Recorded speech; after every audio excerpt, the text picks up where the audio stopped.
Project Wolf Hunting is a Korean action sci-fi film. I didn't know anything about this. I saw an ad for it on Instagram. It's being distributed by Wellgo USA.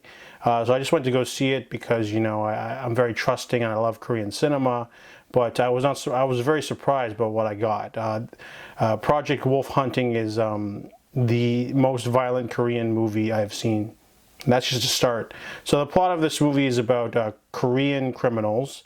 They have been captured overseas in the Philippines, and they're being expatriated back to Korea via cargo ship. So there's a large group of nasty criminals, and one police detective, the person who caught them, bringing them back. The plot is kind of like Con Air, you know, a bunch of like dangerous types of serial killers, gangsters, you know, even like small fish as well, and they're all put on this giant boat. However, a breakout happens, and then it's cops versus criminals on the high seas, and that would be enough. But there is a creature, a monster or something in the basement, the bottom of the ship, that is being transported, who gets woken up, and it literally starts killing everything that moves.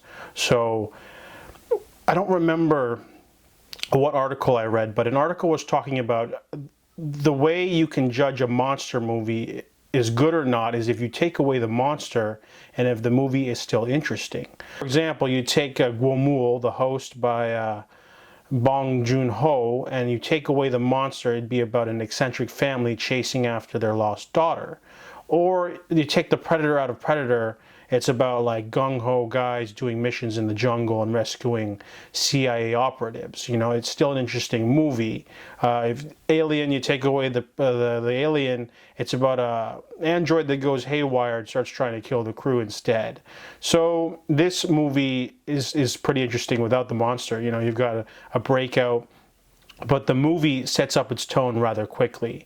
Within the first action sequence, we're getting violent criminals like caving in heads and like stabbing people, and they use up a lot of blood. It almost feels like an exploitation film at times.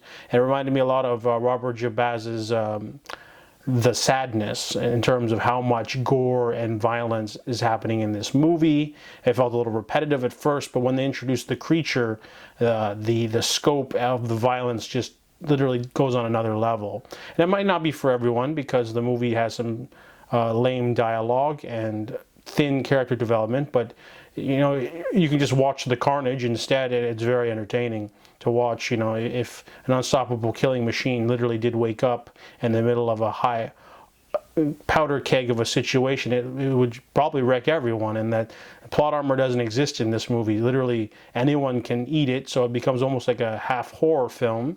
And then they introduce some more elements. The second half slows down a little bit, but introduces a lot of backstory for the creature. So it almost leaves things open for a sequel, and you know, it adds a little bit more layer of story rather than just, you know, the creature is killing everyone, you have to escape. There's also, you know, where it comes from and everything. So that's cool too. So on a technical level, I don't know what the budget of this movie is, but it's a very quality action flick. And if Korea can continue to make solid action films like The Killer, A Girl Deserves to Die, or this one, then I think Hollywood's on notice, because if they can make quality action flicks for a lot cheaper, really accessible to overseas audiences, then I think Hollywood's in trouble. So this movie doesn't really have too many big stars in it, but it's still thrilling. It's like super intense and gets your heart pumping. A little bit of, you know, almost going to be a TV show with how much stuff they shove in at the end there. But overall, it's a really super gory, violent action flick that gets your blood pumping. I definitely enjoyed it. It was a nice surprise. I thought it was going to be like a werewolf movie with the title, but definitely something to look out for. So I give Project Wolf Hunting a 7.5 out of 10.